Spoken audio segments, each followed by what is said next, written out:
பாலும் தெளிதேனும் பாகும் பருப்பும் இவை நாளும் கடந்துனக்கு நான் தருவேன் கோலம் செய் துங்கக் கரிமுகத்து தூமணியே நீ எனக்கு சங்கத்தமிழ் மூன்றும் தா. மூஷிகவாகன மோதகஸ்த சாம்பரகரண விளம்பித சூத்ர வாமன ரூப மகேஸ்வரபுத்திர விக்ன விநாயக பாதநமஸ்தே. ஜெய்கணேச பாகிமாம் ஸ்ரீகணேச ரக்ஷமாம். ஸ்ரீ பகவதி யூடியூப் சேனல் நேயர்களுக்கு ஹரிஹர் சர்மாவின் பணிவான நமஸ்காரங்கள். சக்தி ஜோதிட குழுவின் சார்பாக மார்கழி மாத பலன்களை பற்றி பார்ப்பதற்காக வந்திருக்கின்றோம். குரோதி வருஷம் மார்கழி மாதம். இந்த குரோதி வருஷம் மார்கழி மாத பலன்களை பற்றி பார்ப்பதற்காக அடியன் சக்தி சோமயாகி நானும் டாக்டர் KS ஐயங்கார் அவர்களும் டாக்டர் ஹரிஹர சர்மா ஐயா அவர்களும் பேச வந்திருக்கின்றோம். நிகழும் மங்களகரமான குரோதி வருஷம் மார்கழி மாதம். மார்கழி அப்படின்றத பொறுத்தளவுக்கு மாதங்களில் நான் மார்கழி அப்படின்னு சொன்னார் எம்பெருமான் கிருஷ்ண பெருமான். ஒசந்த மாதம், தனுர் மாதம் அப்படின்றது ஒசந்த மாதம். அப்போ இந்த மாதம் பிறக்கும் பொழுது இந்த காலகட்டங்களில் பெரும்பாலும் பெருமாள் கோவில் வைணவ கோயில்களில் திருப்பாவை திருவம்பாவை படிக்கக்கூடிய காலகட்டங்கள். யார் ஒருவன் திருப்பாவை திருவம்பாவை படித்தானாலோ அவனுக்கு கண்டிப்பாக மோட்சத்தில் இடம் உண்டா? மோட்சத்தில் இடம் உண்டு. நாம் செய்கின்ற ஒவ்வொரு நல்ல காரியத்திற்கும் ஒவ்வொரு பலன்கள் உண்டு. இந்த தனுர் மாதத்தில் கிட்டத்தட்ட 29 நாள் வருது. இந்த 29 நாளுமே பிரம்ம முகூர்த்த நேரம் அப்படின்றத பொறுத்தளவுக்கு கார்த்தால 4லேருந்து 6 வரலும் பிரம்ம முகூர்த்த நேரம். நம்ம இத்தனை மாதம் தூங்கிட்டு சூரிய உதயமானவிட்டு எழுந்துட்டு அத்தனை பேரும் இந்த தனுர் மாதத்தில் பொறுத்தளவுக்கு பிரம்ம முகூர்த்த நேரமான 4 to 6 எழுந்து தலைக்கு ஸ்நானம் பண்ணிவிட்டு திருப்பாவை திருவம்பாவை படித்தோம்னா நமக்கு கண்டிப்பாக மோட்சம் கிடைக்கும். சாமி என்ன சாமி எடுத்த விட்டே மோட்சத்துக்கு போகிறதுக்கு வழியை சொல்கிறீங்களே அப்படின்னா, நம்மளுடைய பாவங்கள் குறையக்கூடியது அப்படின்றதான் மோட்சத்துக்கு. நம்மளோட அக்கௌண்ட்டை இங்கேயே கழிச்சாச்சு அப்படின்னு சொன்னாக்க நம்ம பரமபத வாசலுக்கோ மோட்சத்துக்கோ போகலாம். அப்போ இந்த 4 to 6 எழுந்திரிச்சிட்டு நமக்கு திருப்பாவை திருவம்பாவை படிக்க தெரியலனாலும் பரவாயில்ல, பக்கத்தில் உள்ள வைணவ கோயில்களுக்கு போயிட்டு அங்கே பாடுறதை நம்ம காது கொடுத்து கேட்டோம்னாலே பாதி பிரச்சனை சால்வ் ஆகக்கூடியது. அப்போ இந்த மாதங்களில் தனுர் மாதத்தை ஒரு சில பேர் சொல்லுவாங்க மார்கழி மாதம், அதனால் பீட மாதம், அந்த காலகட்டங்களில் சுபகாரியங்கள் தவிர்க்கணும். அதெல்லாம் கிடையாது. மார்கழி அப்படின்றது இறைவனுக்குள்ள மாதம்.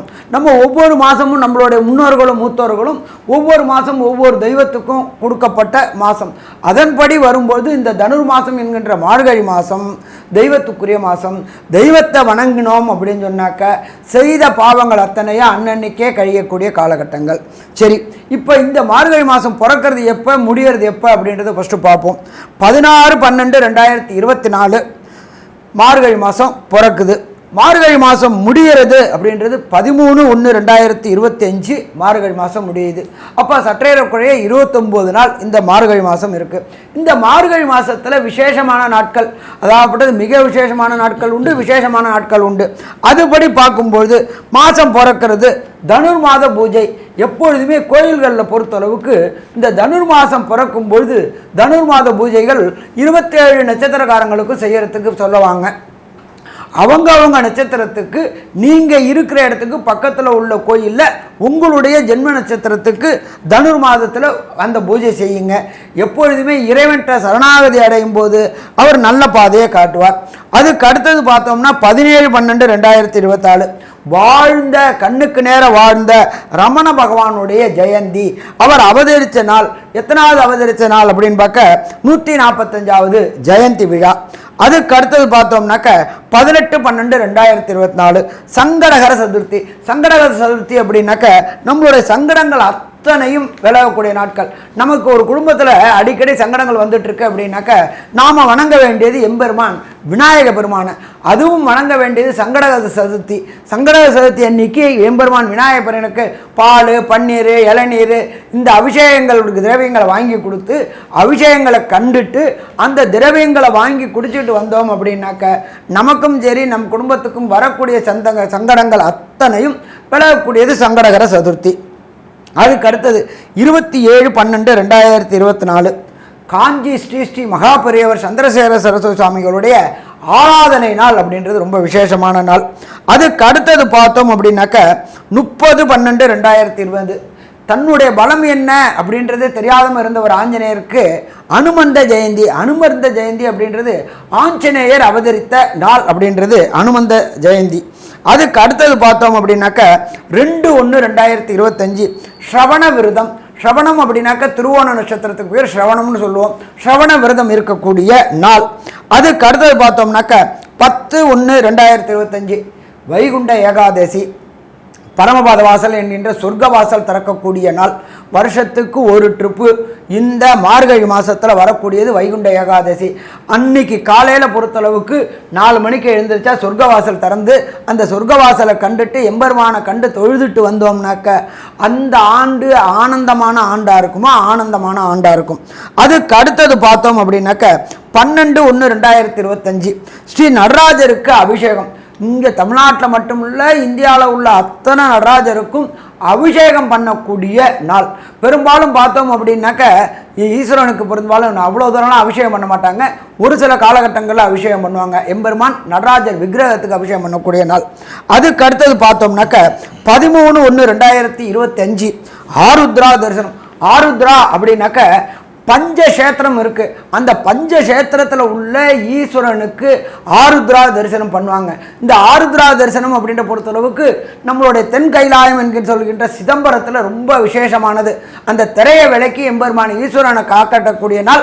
அப்போ ஈஸ்வரனை பார்த்தாச்சு அப்படின்னாலே அண்டம் பிண்டம் எல்லாத்தையும் பார்க்கக்கூடியவர். அவர் தன்னோட ஒரு காலனால அண்டத்தையும் பிண்டத்தையும் அளந்தக்கூடியவர். உலகத்தையே இயக்கக்கூடியவர் எம்பெருமான் ஈசன். அந்த ஈசனுடைய நாள். ஒவ்வொருத்தருக்கும் ஒவ்வொரு நட்சத்திரத்தில் பிறந்தாலும் எம்பெருமான் ஈசனை பொறுத்தளவுக்கு பிறப்பு இறப்பு அற்ற நிலை உள்ளவர். அவருடைய ஆருத்ரா தரிசனம் நாள் அப்படின்றது ரொம்ப ரொம்ப விசேஷம். சாமி, இதை தவிர வேற ஏதாவது விசேஷம் உண்டா? கண்டிப்பாக உண்டு. ஆங்கில புத்தாண்டான 1/1/2025 அதுதான் ஆங்கில புத்தாண்டு பிறக்குது. இதை தவிர நம்மளை பொறுத்தளவுக்கு இந்த மார்கழி பிறக்கும் போதே போகி பண்டிகை அப்படின்னு சொல்கிறோம். போகி பண்டிகை அப்படின்னா என்னன்னாக்க பழையன கழிதலும் புதியன புகுதலும் தான் போகி பண்டிகை. இந்த ஒரு வருஷத்தில் ஒரு போகி பண்டிகை வரும்பொழுது அந்த போகி பண்டிகை அன்னைக்கு பழைய அத்தனையும் வேண்டாத பொருள் அத்தனையும் எரிக்கக்கூடிய நாள். அப்போ எரிக்கக்கூடிய நாளில் நம்மளுடைய செய்த பாவங்களையும் எரிக்கக்கூடிய நாள். அதுக்கப்புறம் பார்த்தோம்னா பொங்கல் வருது, வரிசையாக வருது, அது தை மாதத்தில் வருது. அப்போ 1/1/2025 இந்த மார்கழி மாதத்திலேயே புது ஆண்டும் பிறக்குது. சரி, இந்த காலகட்டங்களில் என்னென்ன கிரகங்கள் என்னென்ன நிலையில் இருக்குதுன்றதை பார்ப்போமா? ரிஷபராசியில் எம்பெருமான் குரு பகவான் வக்ரகதியில் இருக்கார். அதுக்கு அடுத்தது பார்த்தோம்னா கர்க்கடகத்தில் செவ்வாய் பகவான் நீச்ச நிலையில் இருக்கார். காலபுருஷ தத்துவத்தின்படி 6ஆம் இடமான கன்னியா ராசியில் கேது பகவான் இருக்கார். அதே போல் காலபுருஷ தத்துவத்தின்படி 8ஆம் இடத்துல புத பகவான் இருக்கார். அதுக்கு அடுத்தது பார்த்தோம்னா மார்கழி மாதம் பிறக்குது அப்படின்னா தனுர் மாதம். தனுர் மாதத்திலேயே சூரிய பகவான் இருக்கார். அதுக்கு அடுத்தது மகரத்தில் சுக்கிர பகவானும் கும்பத்தில் சனி பகவான் வக்ர நிவர்த்தி அடைஞ்சிருக்கார். காலபுருஷ தத்துவத்தின்படி 12ஆம் இடமான மீனத்தில் ராகு பகவான் கோதண்ட ராகுவாக இருக்கக்கூடிய இந்த காலகட்டங்களில் இந்த மார்கழி மாதம் பிறக்குது. அப்போ இந்த மார்கழி மாதத்தில் ஒவ்வொரு ராசிக்கும் என்னென்ன நற்பலன்கள் என்னென்ன கெடுபலன்கள்ன்றதை பார்ப்போமா? விருச்சிக ராசி நேயர்கள், அதாவது விசாக நட்சத்திரம் 4ஆம் பாதம், கேட்ட நட்சத்திரம் 1 2 3 4 பாதங்களும், அனுச நட்சத்திரம் 1 2 3 4 பாதங்களும் ஆக இந்த 9 பாதம் கொண்டவர்கள் விருச்சிக ராசி நேயர்கள். உங்களுடைய ராசியாதிபதியாகியவர் செவ்வாய். அவர் 9ஆம் இடத்துல போய் நீச்சம் பெற்று போயிருந்தார். அந்த நீச்சம் பெற்ற போது கூட சிறப்பு அல்ல. இப்போது அவர் நீச்சம் பெற்று வக்ர நிலை அடைஞ்சிருக்கார். அது மிக மிக சிறப்பு. இந்த ராசிக்காரர்களுக்கு என்னென்னு கேட்டிங்கன்னா, 4ஆம் இடத்து அதிபதி சனி பகவான் 4ஆம் இடத்திலே இருக்கிறது தொல்லைகள் கொடுத்தாலும் இந்த நீச்சம் பெற்ற வக்ரம் செவ்வாய் பார்க்கறதுனால் இந்த சனியினுடைய தொல்லைகள்லாம் குறைகிறதுக்கு உண்டான வாய்ப்புகள் உண்டு. மேலும் உங்களுடைய ராசிக்கு 7க்கும் 12க்கும் உடைய சுக்கிர பகவான் இது காலம் வரைக்கும் முயற்சி ஸ்தானத்தில் இருந்து நல்ல விதமாக தான் பண்ணிட்டு இருந்தார்.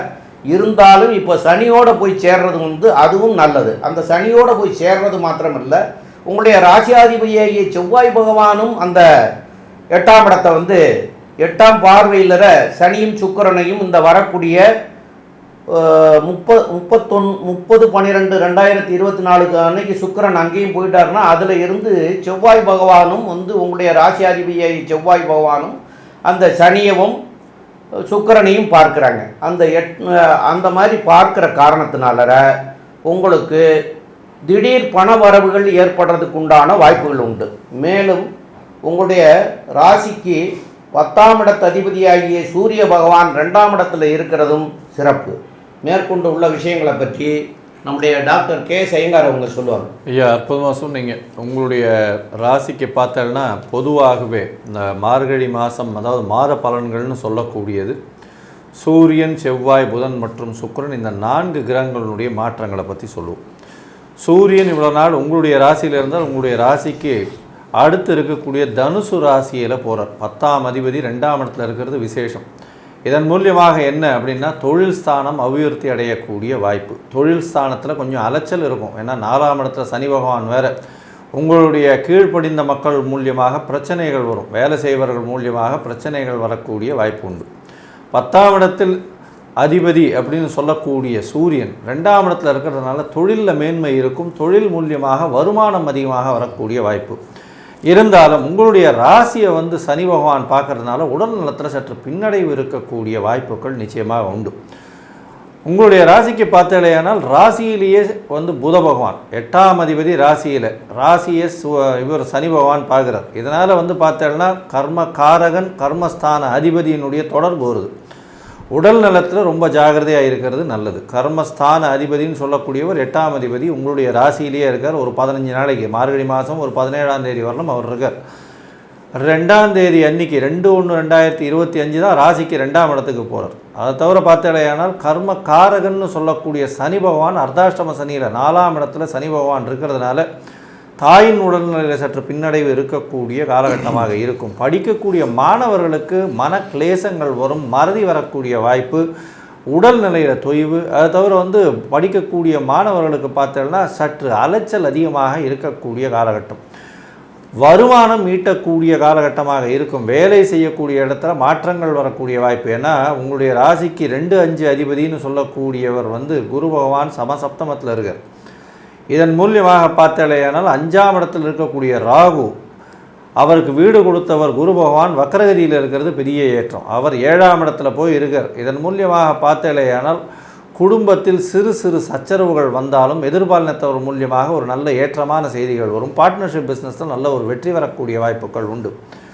உடல்நிலையில் சற்று தொய்வு இருக்கும். ஏன்னா 6ஆம் அதிபதி போய் 9ஆம் இடத்துல நீச்ச பெற்று வக்கரம் பெற்று இருக்கிறதுனால சூட்டு சம்பந்தமாக இரத்த சம்பந்தமான பிரச்சனைகள் இதெல்லாம் வரக்கூடிய வாய்ப்பு நிச்சயமாக உண்டு. இளைய சகோதரர்கள் மூலியமாக சிறு சிறு தொல்லைகள் வரும். உங்களுடைய ராசிக்கு பார்த்தலையானால் செவ்வாய் 9ஆம் இடத்துல இருக்கிறதுனால தந்தையின் உடல்நிலை சற்று பின்னடைவு இருக்கக்கூடிய வாய்ப்பு. தந்தையின் உடல்நிலைக்காக செலவு பண்ண வேண்டிய காலகட்டமாக அமையப்போகுது. இந்த விருச்சிக ராசிக்காரர்களுக்கு பார்த்தலையானால் இந்த 15 நாள் முதல் மார்கழி 15 நாள் சுக்கிரன் உங்களுடைய ராசிக்கு 3ஆம் இடத்துல இருக்கார்.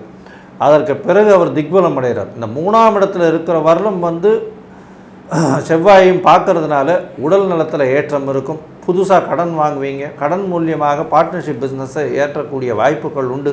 தொழிலில் அபிவிருத்தி எல்லாம் வரும். அதற்கு பிறகு பார்த்தலையானால் அவர் திக்பலத்தில் 4ஆம் இடத்துல போய் ஆட்சி பலம் பெற்று போகிறார். 7-12ஆம் அதிபதி ஆட்சி பெறுறதுனால கண்டிப்பாக பார்ட்னர்ஷிப் பிஸ்னஸில் நல்ல ஒரு ஏற்றம் மாற்றம் எல்லாமே இருக்கக்கூடிய காலகட்டம். உங்களுடைய ராசியிலேயே புதன் இருக்கிறதும் அவர் 15 தேதிக்கு மேல் 2ஆம் இடத்துக்கு போகிறதும் அவரே 11ஆம் அதிபதியாகிறதும் நல்ல ஒரு ஏற்றத்தை கொடுக்கக்கூடிய காலகட்டம். இந்த காலகட்டத்தில் பார்த்தலையானால் உங்கள் விருச்சிக ராசிக்காரர்களுக்கு சுக்கிரனும் சனியும் சேர்ந்திருக்கக்கூடிய காலகட்டமான 2வது மார்கழி மாதத்தினுடைய பாதியும் புதனும் சூரியனும் சேர்ந்திருக்கக்கூடிய 2வது மார்கழி மாதத்தினுடைய பாதியும் எந்த அளவுக்கு மாற்றத்தை ஏற்றத்தையும் இந்த விருச்சிக ராசிக்காரர்களுக்கு கொடுக்கும் அப்படின்னு நம்ம ஐயா ஹரிஹரசர்மாகிட்ட கேட்போம். ஐயா, அதே அற்புதமாக சொன்னீங்க. எப்போ ராசிநாதன் வலுப்படுறார்? ராசிநாதன் வலுப்பெறக்கூடிய இடம் 9ஆம் இடம். அந்த இடத்துல நீச்சமாக இருக்கிறாரு. என்ன சாமி அது வலுப்படுறாரு? நீச்சமாக மட்டும் இல்லை, அங்கே வக்ரகதி அடைகிறாரு. வக்ரகதி அடைஞ்சாச்சு அப்படின்னு சொன்னாலே வலுப்பெறக்கூடிய காலகட்டங்கள். எப்பொழுதுமே செவ்வாய் பகவானுக்கும் சரி, குரு பகவானுக்கும் சரி, சனி பகவானுக்கும் சரி, ராசிக்கு 5ஆம் இடத்தில் சூரியன் வரக்கூடிய காலகட்டங்களில் வக்ரம் அடையக்கூடிய காலகட்டங்கள். அதே போல் ராசி அந்த அதிபதியின் 9ஆம் இடத்துல சூரியன் வரக்கூடிய காலகட்டங்கள் காலகட்டங்கள் வக்கர நிவர்த்தி அடையக்கூடிய காலகட்டங்கள். உங்களுடைய ராசிநாதனான செவ்வாய் பகவானானவர் வலுப்பெற்று இருக்கிறார். ராசிநாதன் வலுப்பெற்றிருக்கிறார். அதை தவிர ராசியை குரு பகவானானவர் பார்க்குறார். முயற்சி முயற்சி முயற்சி முயற்சி திருவினையாக்கக்கூடிய மாதம் இந்த மார்கழி மாதம். அதே போல் முயற்சி ஸ்தானத்தில் சுக்கிர பகவான் இருக்கார். உங்களுக்கு பொறுத்தளவுக்கு 7க்கும் 12க்கும் உடைய சுக்கிர பகவான் சனி பகவானோட வீட்டில் ஃப்ரெண்ட்ஷிப் வீட்டில் முயற்சிகள் எடுத்த காரியங்கள் அத்தனையும் வெற்றி வெற்றி வெற்றி பெறக்கூடிய காலகட்டங்கள்.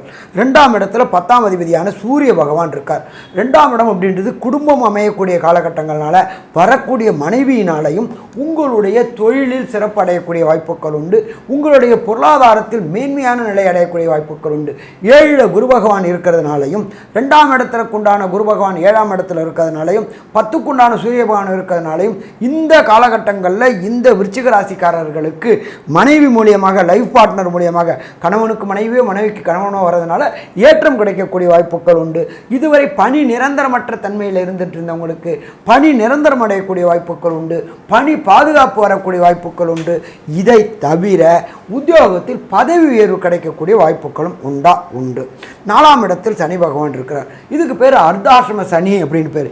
கடந்த காலகட்டங்களில் அவர் வக்ரம் அடைஞ்சிருந்தார். ஆனால் இந்த காலகட்டங்களில் வண்டி வாகனங்களில் போகும்போது ரொம்ப எச்சரிக்கையோடு போகணும். அர்த்தாசிரம சனி, அஷ்டமத்திர சனி, 7.5 சனி. 7.5 சனியில் பொறுத்தளவுக்கு பாதச்சனி, ஜென்மச்சனி, விரயச்சனி. இந்த காலகட்டங்கள் எப்பொழுதுமே கெடுபலன்களை தரக்கூடிய காலகட்டங்கள். கொண்டு சொல்லணும்னா 75% கெடுபலன்களை தரக்கூடிய காலகட்டங்கள். அப்போ விருச்சிக ராசி என்பவர்களை பொறுத்தளவுக்கு அங்கே உங்களுடைய ராசிநாதனான செவ்வாய் பகவான் வேற தன்னுடைய விசேஷ பார்வையினால் சனி பகவானை பார்க்குறாரு. அதனால் பொது போக்குவரத்தில் போனோம்னாக்க பிரச்சனைகளை தவிர்க்கலாம். தனியாக இந்த தன்னுடைய காரையோ தன்னுடைய 2 வீலரையோ வேகமாக ஓட்டிட்டு போனோம்னாக்க சிறு சிறு கண்டங்கள் ஏற்படக்கூடிய வாய்ப்புகள் உண்டு. என்ன சாமி, ஏன் சாமி பயமுறுத்துறீங்க? Prevention is better than cure. வருமுன் காப்பது மிகச் சிறப்பு. நம்மளை ஜோதிட சாஸ்திரத்தில் சொல்லப்பட்டிருக்கிறதே என்ன, எதுக்காக நம்ம பார்க்குறோம்? கடந்த காலம், நிகழ்காலம், எதிர்காலம் எப்படி இருக்கும் அப்படின்னு தெரிஞ்சுத்தாக்க நம்மளுடைய வாழ்க்கையை சிறப்பாக அமைச்சிக்கக்கூடிய காலகட்டங்கள் உண்டு. இதை தவிர 5ஆம் இடத்துல ராகு பகவான். 5ஆம் இடத்துல இருக்கின்ற ராகு பகவானுக்கு இடம் கொடுத்த குரு பகவான் 7ஆம் இடத்துல இருக்கிறாரு. அப்போ இந்த காலகட்டங்களில் இந்த விருச்சிக ராசியை சேர்ந்த அன்பர்களுக்கு திருமணம் தடை தாமதம் ஏற்பட்டுக்கூட அன்பர்களுக்கு எப்பொழுதுமே வியாழன் நோக்கு அப்படின்றது சனி தொடர்பும் குரு தொடர்பும் வரும்பொழுது தான் ஒரு திருமண காலம் ஏற்படக்கூடிய வாய்ப்புகள் உண்டு. அப்போ இதே போல் விருச்சிக ராசியை சேர்ந்த அன்பர்களுக்கு நீண்ட காலமாக திருமணம் தடையும் தாமதம் ஏற்ற அன்பர்களுக்கு திருமண தடை தாமதம் விலகி கண்டிப்பாக வர தையில் கெட்டி மேளம் கொட்டக்கூடிய வாய்ப்புகள் உண்டு. இதை தவிர திருமணமாகி ரொம்ப நாளாக சந்தான பாக்கியம் என்கின்ற வம்சம் விருத்தி அடையாத நேயர்களுக்கு இந்த காலகட்டங்களில் வம்சம் விருத்தி அடையக்கூடிய வாய்ப்புகள் உண்டு. என்ன சமயம் ராகு அங்கே இருக்கிறாரு. ராகுக்கு எப்பொழுதுமே பொறுத்தளவுக்கு ராகுக்கும் கேதுவுக்கும் சரி எந்த இடத்தில் இருக்கின்றாரோ அந்த அதிபதியின் காரகத்தை தான் எடுத்து செய்ய முடியும். ராகு இருக்கிற இடம் குருவோடைய இடத்துல இருக்காரு. அப்போ குருவோடைய வேலையை செய்யணும். குரு அப்படின்றது தனக்காரகர் மற்றும் புத்திரக்காரகர். அப்போ சந்தான பாக்கியம் இல்லாத விருச்சிக ராசி என்பவர்களுக்கு சந்தான பாக்கியம் கிடைக்கக்கூடிய வாய்ப்புகளும் இந்த காலகட்டங்களில் உண்டு.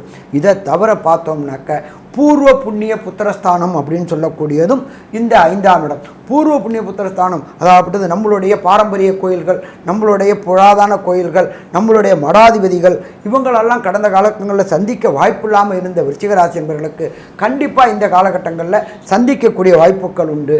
மற்றும் நம்மளுடைய குலதெய்வ வழிபாடு, எப்பொழுதுமே குலதெய்வ வழிபாடு இருந்தால் தான் குடும்பத்தோடைய நடக்காத காக்கும்.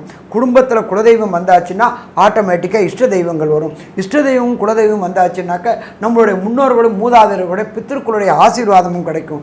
இந்த 3ம் இருந்தால் தான் குடும்பம் செல்வ செழிப்போடையும் குடும்பத்தில் எல்லா சுபகாரியங்களும் நடக்கக்கூடிய வாய்ப்புகள் உண்டு.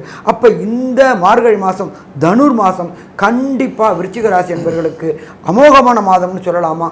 அமோகமான மாதம்னு சொல்லலாம். சரி சாமி, அது என்ன சொல்லலாம்னு சொல்லிட்டு ஒரு விக்கு வைக்கிறீங்க. ஆனாலும் ஒரு சில நாட்களை தவிர்க்கணும். மார்கழி மாதத்தை பொறுத்தளவுக்கு 29 நாட்கள் உண்டு. நம்மளை பொறுத்தளவுக்கு 27 நட்சத்திரத்துக்கும் ஜென்ம நட்சத்திரத்துக்கு அன்றைக்கி நாம் இருக்கிற இடத்துக்கு பக்கத்தில் உள்ள கோயிலில் உள்ள தெய்வங்களுக்கு அபிஷேகங்கள் ஆராதனை செய்துட்டு அந்த அபிஷேக திரவியங்களை சாப்பிடுவோம். அதற்கு பிறகு தனுர் மாத பூஜைகள் அப்படின்னு சொல்லுவோம். அதே மாதிரி இந்த விருச்சிக ராசியை சேர்ந்த நண்பர்களுக்கு ஒரு சில நாட்களை தவிர்க்கக்கூடிய நாட்கள்னு சொல்லுவோம். அது என்ன தவிர்க்கக்கூடிய நாட்கள் அப்படின்னு பார்த்தாக்க சந்திராஷ்டம தினங்கள். ஜனன சந்திரனுக்கு கோல்சார சந்திரன் 8ஆம் இடத்தில் வர்றது, அந்த சந்திரன் ஒளி இல்லாமல் இருக்கிறதுனால தன்னுடைய மதிக்காரகனான்றதுனால சில குழப்பங்களும் பதட்டங்களும் ஏற்படும். அந்த குழப்பங்களும் பதட்டங்களும் ஏற்படக்கூடிய நாட்கள் என்னென்ன நாட்கள், அந்த குழப்பங்களும் பதட்டங்களையும் தணிக்கக்கூடியது என்ன பரிகாரம் செய்யலாம்? இதை தவிர விருச்சிக ராசியை சேர்ந்த நண்பர்களுக்கு தசாநாதனோ புத்திநாதனோ அந்தரநாதனோ சூட்சுமநாதனோ சரியில்லை அப்படின்னா எந்த கிரகத்தையும் எந்த தெய்வத்தையும் வணங்கலாம் அப்படின்றத நம்மளோட ஐயா டாக்டர் சக்தி சோமையா அவங்க விரிவாகவும் விளக்கமாகவும் சொல்லுவாங்க. ரொம்ப அற்புதமாக தெளிவாக 2 பேருமே சொன்னீங்க. இதில் என்னன்னு கேட்டிங்கன்னா, சந்திராஷ்டம தினங்கள் அப்படின்னு சொல்லக்கூடிய தினங்களில் மன கிளேசங்கள் ஏற்படும். அது இப்போதைக்கு செய்கிற போது அது நல்லதாக தெரியும், ஆனால் அது நல்லது இல்லை, அது உடனடியாக தெரியாது. அதனுடைய விளைவுகள் பின்னாடி தான் தெரியும். அந்த பின்னாடி வரக்கூடிய கஷ்டங்களை வராமல் இருக்கிறதுக்காக நாம் முன்கூட்டியே எச்சரிக்கையாக இருந்துக்கிறது நல்லது. அது எந்தெந்த நாட்கள் அப்படின்னு பார்க்குற போது இந்த விருச்சிக ராசிக்காரர்களுக்கு 16/12/2024 திங்கட்கிழமை இன்னைக்கு அதாவது 16/12/2024 திங்கட்கிழமையும் 17/12/2024 செவ்வாய்க்கிழமை இரவு 9:06 வரையும், அது போக 11/1/2025 சனிக்கிழமை இரவு 11:25 முதல் 12/1/2025 ஞாயிற்றுக்கிழமை 13/1/2025 திங்கட்கிழமை, இந்த ஆகிய நாட்கள்லாம் சந்திராஷ்டம தினங்கள் உங்களுக்கு வருது. இந்த 5 நாட்கள், அதாவது 2 தடவை வருது. அந்த 12வது மாதத்தில் ஒரு 2 நாளும் ஜனவரி மாதத்தில் ஒரு 3 நாளுமா 5 நாள் வருது. இந்த 5 நாளும் தவிர்க்க வேண்டியது அப்படின்னு சொன்னால், புதிய முயற்சிகள் எதுவும் செய்ய வேண்டாம். அந்த புதிய முயற்சிகள் நாளைக்கு நல்லதாக நடக்கும்னு நினச்சி செய்வீங்க. அதனால் பின்னாடி பின் விளைவுகளில் தொல்லைகள் கொடுத்து அதனால் சிரமங்கள் வரும். அதனால் புதிய முயற்சிகளை தவிர்க்கிறது நல்லது. அதே போல் பிரயாணங்கள் செய்வதும் தவிர்க்கிறது நல்லது. அந்த பிரயாணத்தினால நம்ம போய் எந்த ஒரு காரியமும் சக்ஸஸ் ஆகாது. அந்த சக்ஸஸ் ஆனது மாதிரியாக தெரியும், அதனால் பின் விளைவுகள் வரும். அதனால தான் அதை செய்ய வேண்டாம்னு சொல்கிறோம். அதே போல் இந்த தேதிகளில் கோர்ட்டு கேஸு வம்பு வழக்குகள் இருந்ததுன்னா இந்த தேதியில் இருந்து வேறு தேதியாக மாற்றி வச்சுக்கிட்டு நீங்கள் போகிறதும் நல்லது. இது போக இந்த நாட்களில் எது ஒன்றும் பேசுகிறதா இருந்தால் ஒரு தடவைக்கு 2 தடவை யோசனை பண்ணிவிட்டு சொல்கிறது நல்லா இருக்கும். இல்லைன்னா நான் இன்றைக்கி சொல்லலை, நான் இந்த சந்திராஷ்டமம் நான் போனதுக்கப்புறம் அதை பற்றி நம்ம பேசிக்கிடுவோம் அப்படின்னு சொல்லி விட்டாடுறதும் கூட நல்லது. என்ன கேட்டால், இந்த சந்திராஷ்டம தினங்களில் நீங்கள் தவறான முடிவை தான் எடுப்பீங்கிறது மாத்திரம் தெரியும். ஆனால் அது பார்க்குறதுக்கு உங்களுக்கு இப்போதைக்கு நல்லதாக தெரியும், ஆனால் அது பின்னாடி தான் அதனுடைய தொல்லைகள் வரும். அதனால் தவிர்க்கிறது மிக மிக நல்லது. இதெல்லாம் போக உங்களுடைய ஜாதக பிரகாரம் இப்போ என்ன திசை நடக்கிறது, என்ன புத்தி நடக்குது, என்ன அந்தரம் நடக்குது, என்ன சூட்சமம் நடக்குது, இதில் எந்த கிரகங்கள் சரியில்லாமல் இருக்குது, அந்தரம் சரியில்லையா, தசாநாதன் சரியில்லையா, சூட்சமும் சரியில்லையா, எது சரியில்லைன்னு பார்த்து அது என்ன கிரகமோ அந்த கிரகத்திற்குண்டான கிழமை அன்னைக்கு அந்த கிரகத்திற்குண்டான தெய்வத்திற்கு போய் வழிபாடு செய்வது சால சிறந்ததாக இருக்கும். இப்போ தனுர் மாதம் அப்படிங்கிறதுனால 1ஆம் தேதியிலேருந்து 29ஆம் தேதி வரைக்கும் தனுர் மாதத்தில் காலையில் 4 மணிலேருந்து 6 மணிக்குள்ளே தனுர் மாத பூஜைகள் நடக்கும். அதில் உங்களுடைய நட்சத்திரம் வரக்கூடிய அன்னைக்கு ஏதாவது ஒரு கோயில்களில் அபிஷேகத்துக்கு கொடுங்க. அந்த நாட்கள் கண்டிப்பாக அபிஷேகத்துக்கு கொடுத்து பண்ணிங்கன்னா உங்களுக்கு நல்ல நல்ல புத்தியும் நல்ல இறைவன் நல்லதையும் தரக்கூடிய வாய்ப்புகளையும் செய்வார். மேலும் உள்ள விவரங்களை பற்றி நம்முடைய ஆஸ்ட்ரோ கேஎஸ் ஐயங்கார் அவங்க சொல்லுவாங்க. ஐயா, அற்புதமாக சொன்னீங்க. இந்த விருச்சிக ராசிக்காரர்களுக்கு ராசிக்கு 4ஆம் இடத்தில் இருக்கக்கூடிய சனி உடல் நலத்தில் பிரச்சனையை கொடுப்பார். அது தவிர பார்த்தாலேயானால் அலைச்சல் கொஞ்சம் அதிகமாக இருக்கும். பேச்சில் கவனம் தேவை. ஏன்னா 2ஆம் இடத்துல சூரிய பகவான், பண வரவிற்கு பஞ்சம் இருக்காது. உங்களுடைய ராசிநாதன் 9ஆம் இடத்தில் நீச்சப்பட்டு வக்ரகதி ஆகிறதுனால உடல் நலத்தில் ஏற்றம் இருக்கும். புதிய கடன் வாங்கக்கூடிய வாய்ப்புகள் உண்டு. குழந்தைகள் மூலியமாக பெருமை வரக்கூடிய வாய்ப்புகள் நிச்சயமாக உண்டு. ராசிக்கு சமசப்தமத்தில் இருக்கக்கூடிய குரு பகவான் வக்ரகதியில் இருக்கிறதன் மூலியமாக உங்களுக்கு திருமணத்திற்கு உண்டான யோகம் வந்தாச்சு. பார்க்கக்கூடிய பாக்கியம் நிச்சயமாக இருக்கும். தை மாதத்தில் திருமணமாகும். ராசிக்கு 11ஆம் இடத்தில் இருக்கக்கூடிய கேது பகவான் மூலியமாக நல்ல லாபம் இருக்கும். இருந்தாலும் வேலை பளு அதிகமாக இருந்து லாபங்கள் கம்மியாகக்கூடிய வாய்ப்பு. ராசிநாதன் ராசிக்கு 12ஆம் அதிபதி 7ஆம் அதிபதினு சொல்லக்கூடியவர் திக்பலம் பெறுறார். 4ஆம் இடத்துல திக்பலம் பெறக்கூடிய காலம், அதாவது மார்கழி 15 தேதிக்கு மேலே. இதன் மூலியமாக நல்ல ஒரு ஏற்றம் இருக்கும். எதிர்பாலினத்தவர் மூலியமாக நல்ல ஒரு ஏற்றம், பார்ட்னர்ஷிப் தொழிலில் பெரிய ஏற்றம், கணவன் மனைவிக்குள்ள நல்ல ஒரு அந்யோன்யம் இருக்கக்கூடிய காலகட்டம். புதன் உங்களுடைய ராசியிலிருந்து 2ஆம் இடத்துக்கு போகிறார். அவரே 8, 11 அதிபதி. அதனால் பணவரவு பொருள் வரவிற்கு பஞ்சம் இருக்காது. 11ஆம் அதிபதி அதாவது லாபஸ்தானாதிபதி தனஸ்தானத்தில் இருக்கிறதுனால எல்லா இடத்திலிருந்தும் பணம் வரக்கூடிய வாய்ப்பு, ஷேர் மார்க்கெட் இந்த மாதிரியான விஷயங்களில் பணம் வரக்கூடிய வாய்ப்புகள் உண்டு. இந்த ராசியில் பிறந்த அதாவது சமையல் கலை வல்லுநர்கள், நெருப்பு சம்பந்தமான தொழில் செய்பவர்கள், இராணுவ வீரர்கள், அதை தவிர மருத்துவர்கள், யூனிஃபார்ம் சர்வீசஸில் இருக்கிறவங்க, மண் ஜல்லி இந்த மாதிரியான ரியல் எஸ்டேட் வியாபாரம் பண்ணுறவங்க, ஜல்லி மண் இந்த மாதிரியான வியாபாரம் பண்ணுறவங்க, ஸ்டோன்ஸ் அதெல்லாம் வியாபாரம் பண்ணுறவங்க, இவங்களுக்கெல்லாம் பெரிய ஏற்றம் வரக்கூடிய காலகட்டமாக இருக்கும். இந்த மாதத்தில் பார்த்தீங்களேனால் மார்கழி மாதம் குரோதி வருஷத்தில் விருச்சிக ராசிக்காரர்களுக்கு ஏற்றமான மாதமாக இருக்கும். இருந்தாலும் அர்த்தாஷ்டம சனி இருக்கிறதுனால உடல்நிலையில் சற்று கவனமும், வேலைக்கு செல்லக்கூடிய இடத்தில் சற்று கவனமும், தொழிலில் ரொம்ப அலைச்சல் இருக்கக்கூடிய காலகட்டமும், படிக்கக்கூடிய மாணவர்கள் ஒரு விஷயத்தை 4 தரம் படிக்கிறதும் ரொம்பவும் நல்லது அப்படின்னு இந்த சக்தி ஜோதிட குழு சொல்லுது. நன்றி, நமஸ்காரம். ஸ்ரீ பகவதி யூடியூப் சேனல் பார்த்த அன்பர்களுக்கு நன்றி. இதே போன்று ஆன்மீக தொடர்புடைய, ஜோதிட தொடர்புடைய தகவல்களை தொடர்ந்து நீங்கள் பெற ஸ்ரீ பகவதி யூடியூப் சேனலை சப்ஸ்கிரைப் செய்யுங்கள். மற்றும் அருகில் உள்ள பெல் ஐக்கானை அதை அழுத்தினீர்கள் என்றால் தொடர்ந்து என்னுடைய சேனலை பார்க்க முடியும். நன்றி, நமஸ்காரம்.